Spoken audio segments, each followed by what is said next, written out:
Need a repair? We offer a free diagnostic. We pick up and deliver right to your door, no calls, no hassle. We send you an estimate before fixing anything, and only proceed if you approve it. Convenient, transparent, and professional. Link in bio/description. To begin the motor replacement process for your Dyson SV30, gather the following tools: a T15 Torx screwdriver, a flathead screwdriver, and a pair of pliers. Make sure you have a clean workspace to avoid losing any screws. Start by unplugging the vacuum cleaner from the power source. Safety is paramount. Ensure that the device is completely off before proceeding. Next, remove the dust canister and the filter. This will give you better access to the motor compartment. Using the T15 Torx screwdriver, unscrew the 6 screws located on the back of the vacuum cleaner. Store these screws in a safe place, as you will need them later. Once the screws are removed, gently pull the back casing away from the body of the vacuum. If you encounter resistance, double-check that all screws have been removed. With the back casing removed, you will see the motor assembly. Disconnect the motor leads by gently pulling them off.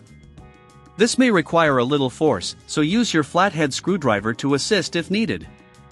Now, unscrew the 2 screws securing the motor in place. Remove the motor carefully to avoid damaging any surrounding components. Before installing the new motor, take a moment to clean the internal area of the vacuum.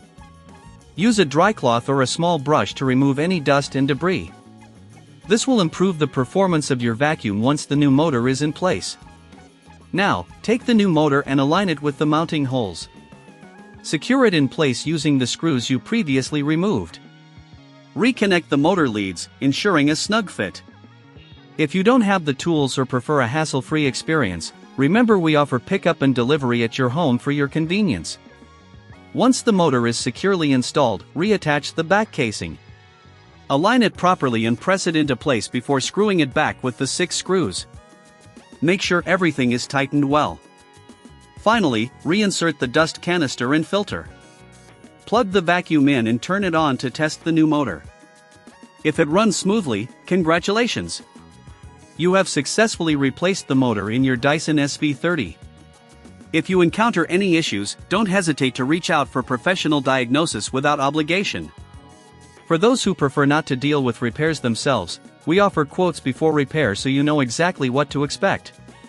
With our services, there are no calls, no travel, just simple, convenient solutions for your vacuum repair needs. Need a repair? We offer a free diagnostic. We pick up and deliver right to your door, no calls, no hassle. We send you an estimate before fixing anything, and only proceed if you approve it. Convenient, transparent, and professional. Link in bio/description.